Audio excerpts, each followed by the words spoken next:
జై శ్రీరామ్. అందరికీ నమస్కారం. వెల్కమ్ టు న్యూస్ అఖండ. నేను మీ కస్తూరి శ్రీధర్. మిత్రులారా, అభిషేక్ బెనర్జీ తెలుసు కదా, వీడు మీకు అందరికి కూడా.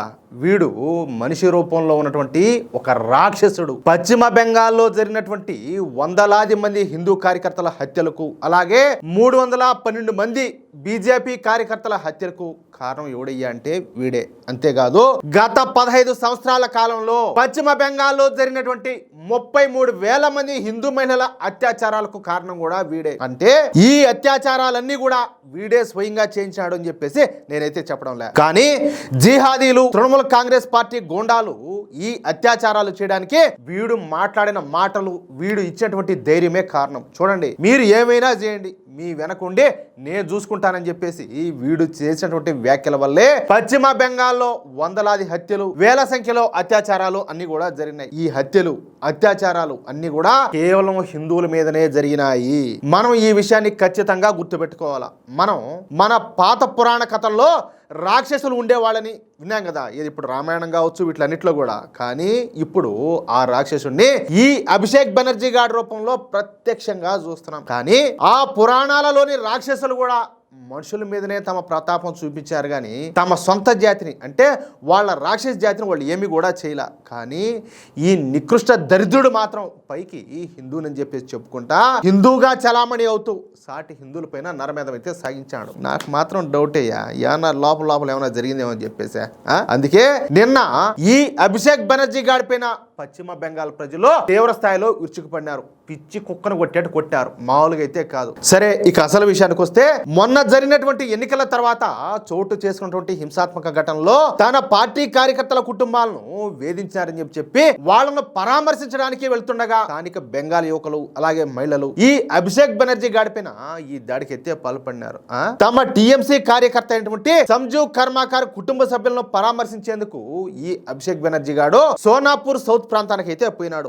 ఆ సమయంలో అక్కడ గుమిగూడు ఉన్నటువంటి ఒక పెద్ద గుంపు, అంటే బెంగాల్ యువకులు అలాగే మహిళలు అంతా కూడా ఈ అభిషేక్ బెనర్జీ కాన్వాయ్ అయితే అడ్డుకున్నారు. ఈ అభిషేక్ బెనర్జీని చూడగానే వాళ్ళలో కోపం అంతా కూడా కట్టలు దించుకునేది. అంతే, ఇక ఈ బెంగాల్ ప్రజలంతా కూడా ఈ అభిషేక్ బెనర్జీ పైన కోడిగుడ్లు, రాళ్లు, అలాగే ఇటుకలతో దాడి చేశారు. గుంపులోని కొంతమంది వ్యక్తులు ఈ అభిషేక్ బెనర్జీ పైన చేతులతో కొడతా, కాళ్ళతో తనేదానికి ప్రయత్నం చేస్తా భౌతికంగా దాడి కూడా దిగినారు. ఈ ఘర్షణలో, అలాగే ఈ జరిగినటువంటి తోపులాట్లో అభిషేక్ బెనర్జీ వేసుకున్నటువంటి చొక్కా అనేది పూర్తిగా చినిగిపోయింది. అంటే ఏం లే, గుడ్డలు కూడా తీసి కొట్టారు. దాడి జరిగినటువంటి సమయంలో ఈ అభిషేక్ బెనర్జీ పెట్టుకున్నటువంటి కళ్ళజోడు కూడా కింద పడి పగిలిపోయింది. ఈ భౌతిక దాడి కారణంగా అభిషేక్ బెనర్జీ గారికి శరీరంలో చాలా చోట్ల గాయాలైతే అయినాయంట. గుంపులోని యువకులంతా కూడా పట్టుకొని లాగడం వల్ల ఈ అభిషేక్ బెనర్జీ వేసుకున్నటువంటి ఈ తెల్లటి షర్ట్ ఏదైతే ఉన్నదో ఈ పై భాగం నుంచి కింది వరకు పూర్తిగా చినిగిపోయింది. దాడి చేస్తున్నటువంటి సమయంలో ఈ నిరసనకారులంతా కూడా అభిషేక్ బెనర్జీకి వ్యతిరేకంగా దొంగ దొంగ అంట గట్టిగా నినాదాలు చేస్తా కాన్వాయ్ వైపు అయితే దూసుకొచ్చారు. ఈ అభిషేక్ బెనర్జీ ఆ ప్రాంతానికి రావడాన్ని వ్యతిరేకిస్తూ వెనక్కి వెళ్ళిపోవాలంటూ వాళ్ళంతా కూడా నినాదాలు చేశారు. తృణమూల్ కాంగ్రెస్ పార్టీకి, అలాగే వాళ్ళ నాయకత్వానికి వ్యతిరేకంగా ఈ స్థానిక నిరసనకారులంతా కూడా తీవ్రమైనటువంటి ఆగ్రహం వ్యక్తం చేస్తూ పెద్ద ఎత్తున నినాదాలు అయితే చేశారు. పరిస్థితి అదుపు తప్పడంతో ఈ రాళ్లు, అలాగే ఈ ఇటుకల దాడి నుంచి అభిషేక్ బెనర్జీ తలకు గాయం కాకుండా రక్షించేందుకు పక్కనే ఉన్నటువంటి భద్రతా సిబ్బంది వెంటనే అభిషేక్ బెనర్జీకు హెల్మెట్ తొడిగించి చుట్టూ రక్షణగా నిలబడి అక్కడి నుంచి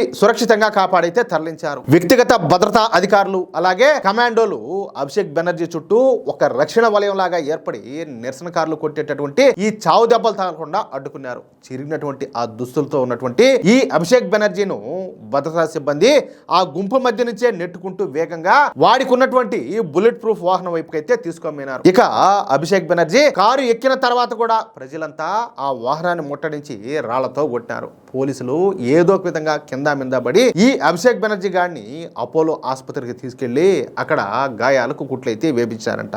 ఈ సోనాపూర్ నుంచి నేరుగా భారీ భద్రత మధ్యన ఈ అభిషేక్ బెనర్జీను కలకత్తాలోని అపోలో ఆసుపత్రికి అయితే తరలించి అత్యవసర విభాగంలో చేర్పించారు.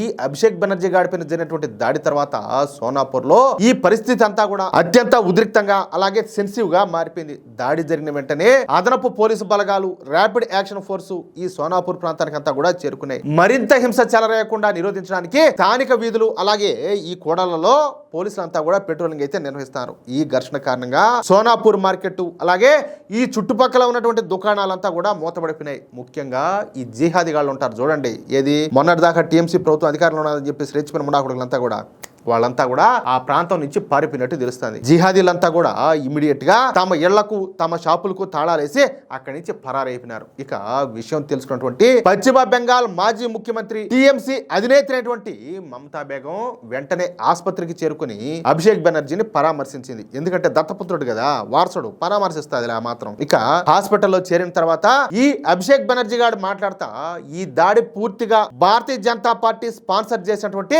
వ్యూహాత్మక దాడి అని, నన్ను చంపాలనే ఉద్దేశంతోనే వాళ్ళంతా కూడా ఇటుకలు రాళ్లతో దాడి చేశారు.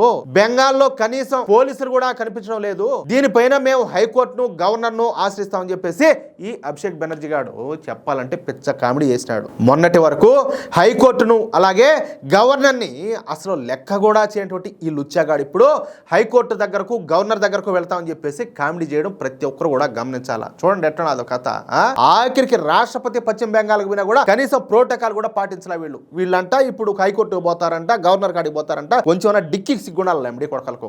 ఇక సకల దరిద్రాలకు కారణమైనటువంటి ఈ మమతా బేగం మాట్లాడతా పాలకులంతా కూడా హంతకులుగా మారిపోయినారు, ఇది బీజేపీకి సిగ్గుచేటు అంటూ తీవ్రమైనటువంటి ఆగ్రహాన్ని వ్యక్తం చేసిందంట. అయితే ఈ ఆరోపణలను బీజేపీ గట్టిగా ఖండించింది. ఏమ్మా గతం అంతా మర్చిపోయినావా? మీరు చేసిన పాపాల పుట్టంతా కూడా యాడికి వింటది అనుకుంటారు, అదంతా ఉంటది అట్లే, అది యాడికి పోదు. ఎన్నికల ఓటమి తర్వాత స్థానిక ప్రజల్లో వ్యక్తమైనటువంటి తీవ్రమైనటువంటి అసంతృప్తి అలాగే ఆగ్రహమే ఈ తిరుగుబాటుకు కారణమని, దీంతో తమకు ఎలాంటి సంబంధం లేదని బీజేపీ నేతలు అయితే స్పష్టం చేశారు. బీజేపీ సీనియర్ నేత అయినటువంటి రూపా గంగూలీ ఈ ఘటనపైన స్పందిస్తూ తీవ్రమైనటువంటి వ్యాఖ్యలే చేశారు. గత కొన్నేళ్లుగా బెంగాల్ ప్రజలపైన ఈ టీఎంసీ చేసినటువంటి అరాచకాలకు హింసకు లభించేటువంటి ప్రతిఫలమే ఇది అని చెప్పేసి ఆవిడైతే పేర్కొన్నారు. నువ్వు వేసినటువంటి విత్తనాలే ఇప్పుడు వడ్డీతో సహా తిరిగి అనుభవిస్తున్నావు. ఏదేమైనా అభిషేక్ బెనర్జీ ఈ దాడి నుంచి ప్రాణాలతో క్షేమంగా తిరిగి రాగలిగినాడు, అది జాలని చెప్పేసి ఆవిడ ఘాటుగా అయితే వ్యాఖ్యానించింది. అంటే ఇది పెద్దవాళ్ళు ఏదో సామెత చెప్తా ఉంటారు, మనం ఏ మంచి చేస్తే మంచి తిరిగి వస్తుంది, చెడు చేస్తే చెడు తిరిగి వస్తుంది అని చెప్పేసి. వీడు లేనిపోని పాపాలని కూడా చేశాడు, అయ్యా ఇప్పుడు తిరిగి వస్తున్నాయి, దాంట్లో ఇంకా ఆశ్చర్యమే ఉండదు. ఇక్కడ ఒక విషయం మనం ఖచ్చితంగా మాట్లాడుకోవాలా. బీజేపీ అభిషేక్ బెనర్జీ పైన దాడికి పాల్పడింది అనే వాళ్లకు గతంలో టీఎంసీ అధికారంలో ఉన్నప్పుడు టీఎంసీ గుండాలు చేసినటువంటి కొన్ని దాడుల గురించి కొన్ని ఎగ్జాంపుల్స్ చెప్పే ప్రయత్నం చేస్తా. జేపీ నడ్డా గారు ఉన్నారు కదా, ఎవరు మన బీజేపీ మాజీ జాతీయ అధ్యక్షుల ఆయన డిసెంబర్ 2020లో డైమండ్ హార్బర్ ప్రాంతానికి పోతా ఉంటే ఆయన కాన్వాయ్ పైన భారీగా ఈ రాళ్లతో దాడి చేశారు. ఈ ఘటనలో ఆయన బుల్లెట్ ప్రూఫ్ కార్ అద్దాలంతా కూడా పగిలిపోయినాయి. కైలాష్ విజయవర్గీయ ఈయన జాతీయ ప్రధాన కార్యదర్శి, దేనికి భారతీయ జనతా పార్టీకి. జేపీ నడ్డా కాన్వాయ్ పైన జరిగినటువంటి అదే దాడిలో ఈయన ప్రయాణిస్తున్నటువంటి వాహనం కూడా ధ్వంసం అయిపోయింది. ఈ దాడిలో కైలాష్ విజయవర్గీయకు గాయాలు కూడా అయినాయి. ఇకపోతే దిలీప్ ఘోష్ గారు, ఈయన పశ్చిమ బెంగాల్ రాష్ట్రానికి బీజేపీ అధ్యక్షుడిగా ఉన్నాడు. కూచ్ బీహార్ అలాగే ముర్షిదాబాద్ వంటి చాలా ప్రాంతాల్లో ఆయన ప్రచార వాహనాలను అడ్డుకొని ఇదే విధంగా ఇటుకలతోనూ రాళ్లతోనూ దాడులు చేశారు. ఎవరు?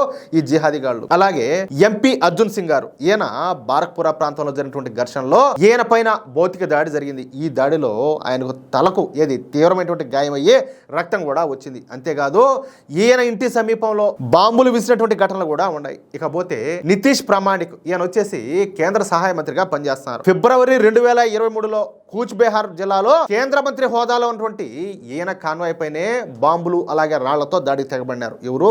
ఈ టీఎంసీ గుండాలు. ఇకపోతే రూపా గంగూలీ గారు, ఇందాక మనం మాట్లాడుకున్నాం కదా, ఈవిడ వచ్చేసి మాజీ రాజ్యసభ ఎంపీ అన్నమాట. దక్షిణ 24 పరనాల జిల్లాలోని ఒక గ్రామాన్ని సందర్శించడానికి వెళ్ళినప్పుడు ఈమె పైన భౌతిక దాడి చేసి ఆవిడ ప్రయాణిస్తున్నటువంటి కారును పూర్తిగా పాల్గొట్టేశారు, ఒక మహిళని కూడా చూడకుండా. ఇకపోతే పశ్చిమ బెంగాల్ ప్రస్తుత ముఖ్యమంత్రి అయినటువంటి సువేందు అధికారి గారి పైన ఆయన ప్రతిపక్ష నేతగా ఉన్నటువంటి సమయంలో నందిగ్రాము, అసన్సోల్ వంటి పలు చోట్ల ఆయన కాన్వాయ్ను అడ్డుకోవడానికి ఇదే విధంగా రాళ్లు విసరడానికి ప్రయత్నాలంతా కూడా జరిగినాయి. అంతేందుకు మొన్న జరిగినటువంటి అసెంబ్లీ ఎన్నికల్లో ఒక బీజేపీ ఎమ్మెల్యే అభ్యర్థిని కూడా వీళ్ళు దాడి చేసి కొట్టారు. ఎవరో ఈ టీఎంసీ గుండాలు. ఇట్లాంటి చెప్పుకుంటా పోతే కొన్ని రోజులు పడతాయి. అర్థమవుతుందా?